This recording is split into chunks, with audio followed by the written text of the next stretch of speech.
Well, it is official. We have a name for the new baby, and I've chosen this outlet to release that name.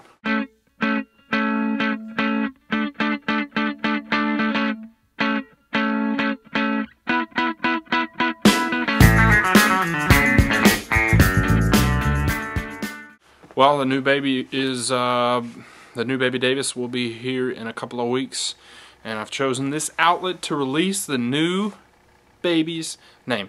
Madeline is her name, and she shall be known as Matty D Jr. Most of you remember episode 1, also known as Worst Monday Ever. I put that up kind of as a joking title. I wasn't really thinking about it.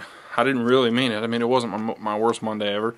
It certainly wasn't anybody's worst Monday ever. I'm sure a lot of people died on Monday, and that would probably be worse. So anyway, worst Monday ever. I named it that. I threw it out there as episode 1 of MattyDtv. And it got a lot of hits, well, a lot of views, a lot of attention, rather. I should say it got a lot of attention, and I think I know why it got so much attention. If you'll recall, there was a vehicle on fire in the street that was driving itself. So yeah, it's kind of makes sense. Today's episode is the absolute opposite. I want to tell you about the best Monday ever, and I'm only calling it that because it goes with the worst Monday ever. Because this is really high up there. Probably not the best Monday ever. I had to do some checking. I had to make sure that I didn't get married on a Monday, that my child wasn't born on a Monday, those type of things, so I could be safe in actually saying the best Monday ever. And I'm safe. None of those things happened. I want to tell you about the best Monday ever. First of all, did you go vote? I know today's actually not Monday. Today's Tuesday. The best Monday ever was yesterday, and today is actually election day. So I want to show you something. That's right, I voted. Did you vote? I hope you did. Exercise your right, people. If you're watching this, it's too late, but you should have voted. It was Halloween weekend this past weekend. I had a great time with my daughter, my wife. My mom and dad came down to visit. We went trunk-or-treating. For those of you who don't know what trunk-or-treat is, it's probably because you don't live in a town with a population of 6. Trunk-or-treating is the country's version of regular trick-or-treating. If you're from a big city, then you know what trick-or-treating is, which is going door to door. You knock on a door, you say trick-or-treat, and they give you some candy. Hopefully it's not poisoned. Trunk-or-treat is the same concept, but you guessed it, it's out of the back of a trunk, which sounds really ghetto now that I'm talking about it and trying to explain it. But here's what happens. A group of folks decide to do it. They get together. They come to a certain spot, a parking lot of maybe a church or downtown, and they all back their cars up in a circle or in a line, and they open their trunks up and they sit in them and they put candy in them, and you go trunk to trunk and you say trunk or treat. So that's trunk or treat. I went as myself, Matty D. Nobody recognized me. I thought it was kind of weird. With episode 1 being such a big hit and all 12 of you seeing it. No, I'm kidding. There were a little bit more than that. I don't know. It's not important. Stephanie, my wife, she went as herself as well, which is Matty D's wife. Oddly enough, she got a lot of attention, but I think it's mostly because her belly is enormous right now due to being almost 9 months pregnant. Our daughter, Abigail, she went as Minnie Mouse. She's a huge Mickey Mouse fan, so naturally Minnie Mouse is also a love of hers. She was a cute Minnie Mouse. And all that to say, I had a great weekend. So Monday I get to work and I'm trying to catch up. You know how Mondays are. I mean, everybody gets a case of the Mondays just about every Monday. So, by the way, I'm sorry it's taking me so long to get episode 3 to you. I've been going through a lot of stuff lately, and I'm about to go through a whole lot more stuff, you know, with a new baby coming, and so I figured I'd go ahead and try and knock this one out. A friend of mine comes by. I also work with him.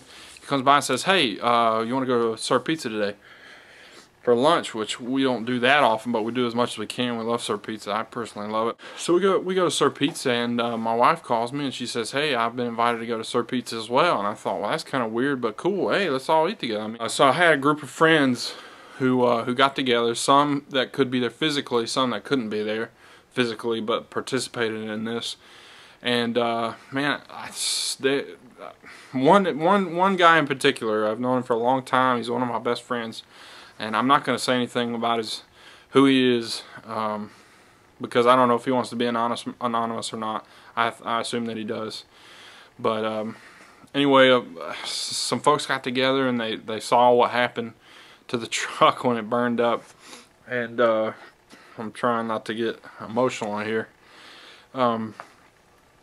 they saw it happen and decided to get together and they want to do something about it. So they banded together, they put money in, they asked for people for money. I didn't know this was going on. As we were sitting there at lunch, a dear friend of mine sat down next to me and said, "Hey, we're here for a reason. And the reason is we know you had the worst Monday ever a couple of weeks ago. And we're hoping that this Monday is a little bit better." He pulled out a digital camera and he showed me a picture of a car and he said, "Hey, this is a car that's yours. We're going to give it to you." I was blown away. I didn't know what to say. It was a beautiful car. It was much nicer than anything I've ever had for myself. And I'll show you the car.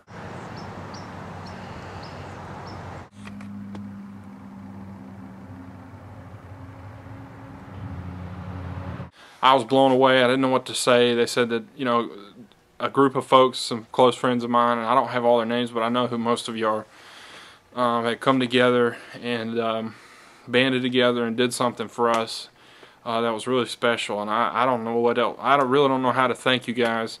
I wanted to make this video about that, and as a way of me saying thank you. You did a huge thing for me and my family. We got a little girl coming on the way in December, and we've already got a little girl now, and one car was getting a little difficult. Actually, Abigail was not the hard one to get out of bed in the morning to take me to work. It was Stephanie. Secret. I'm probably going to get in trouble for that, but I don't blame her. I would have a hard time with it too, but she was awesome. I got to work every day. I mean, Lord provided. I want to just say for real that was a direct answer to prayer. We had been praying about that. God is good. He answers our prayers, and He does them at the right time, the right place, and the right way. But anyway, so back to the car. You saw the picture of it. I am currently taking applications for a driver. It kind of looks like a car to me that I need a driver for. Like, I would look better in the back seat. So qualifications, if you're interested, here are the requirements for the job. If you're interested, you've got to have one of those driver hats, the funny looking ones, your own pair of leather gloves, and follow orders well and not talk ever. Hey, I need a nickname for the new ride. Maybe you guys can help me out. I was kind of thinking it kind of has this greenish tint to it. I was thinking a mean green or maybe the Green Hornet, but that's too easy, I think. So you saw the car. Take a look. Tell me what you think. Give me some nickname ideas. Comment it on Facebook or comment down below. And I thank you, sir.